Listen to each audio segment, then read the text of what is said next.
Hey guys, let's get more news about Miami Heat, but first don't forget to subscribe and leave your like.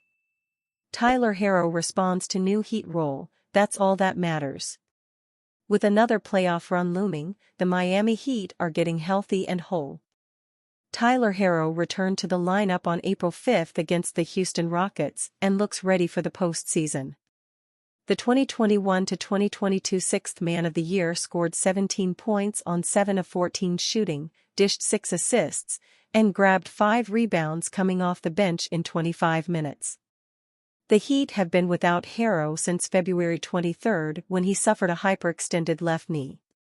This was his first game off the bench this season, and it may stay that way. But the 24-year-old isn't worried about that. He knows the ins and outs of the NBA's business, as he expressed to Anthony Chang of the Miami Herald in an April 6 column. "Look, there are 6 games left," Herro told Chang. "I just missed 20 games. It's hard to just implement me into the starting lineup at this point. Even harder than normal, as Miami is hitting their stride, winning 4 of their last 5. Herro views himself as a starter, and he repeatedly said so when speaking with Chang and other reporters post-game. But for now, he'll play however and whenever head coach Erik Spoelstra calls his number. Whatever SPO decides to do is ultimately up to him, Herro told reporters. It's not an easy decision. Obviously, everybody knows I'm a starter in the league. But like I said, to come back with 6 games left, it's tough to just implement me into the lineup like that. But ultimately, I'm going to get starter minutes, and that's all that matters.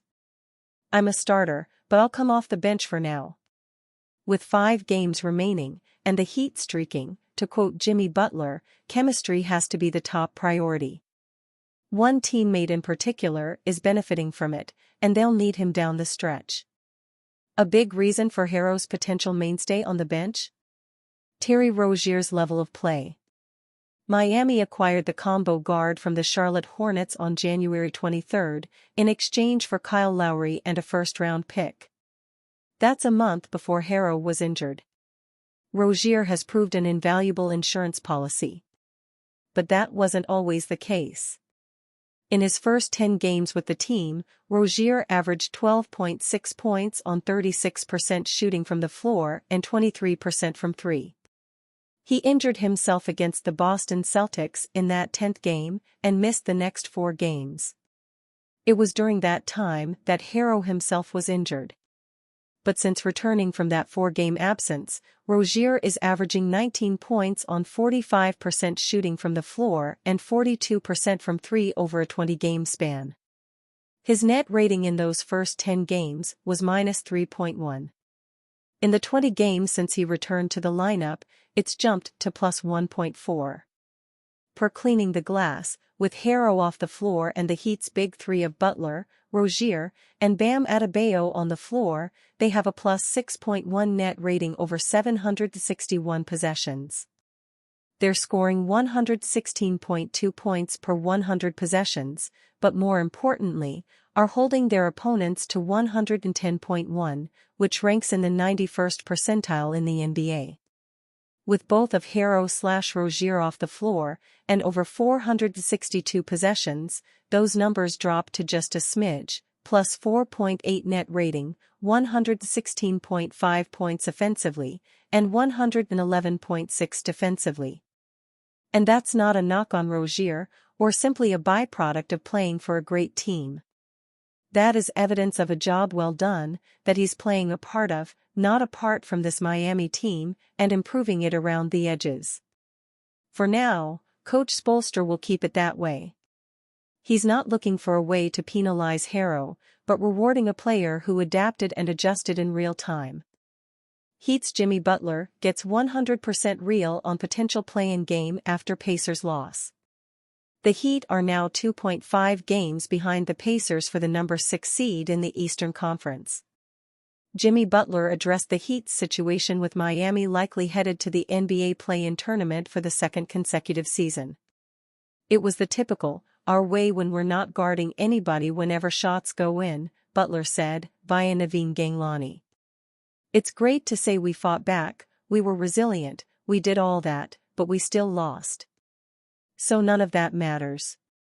If we end up in the play-in, we end up in the play-in.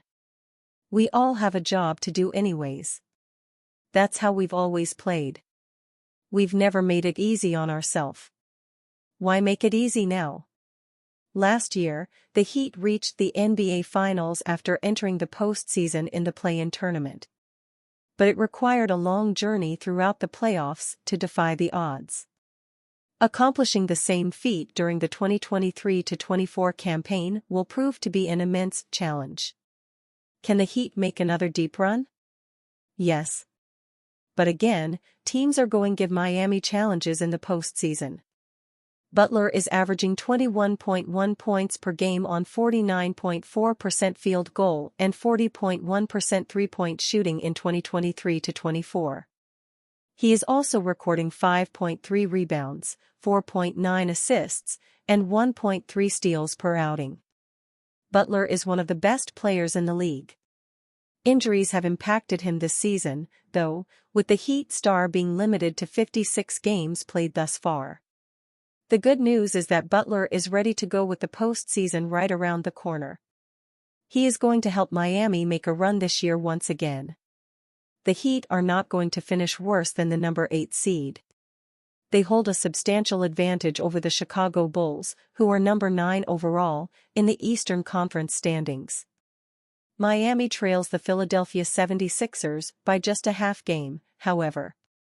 The Heat may be able to surpass Philadelphia for the number 7 seed with a strong finish to the regular season. In the end, the Heat are preparing for the NBA play-in tournament. Barring a change in the standings, the 76ers, Bulls, and Atlanta Hawks will be the teams joining Miami in the tournament. Chicago and Atlanta both hold sub-.500 records but could potentially pull off an upset. Both teams feature the ability to have big nights, and all you need in the tournament is to win a game or two depending on the standings. Nevertheless, Jimmy Butler and the Heat will remain confident despite their final standings placement. Heat's Terry Rozier, questionable versus Hawks. Also, L2M report cites errors that hurt Heat versus Pacers. After being added to the Miami Heat's injury report just hours before the start of Sunday's game, starting guard Terry Rozier played in the Heat's damaging 117-115 loss to the Pacers in Indianapolis despite neck stiffness. But according to Rozier, maybe he shouldn't have.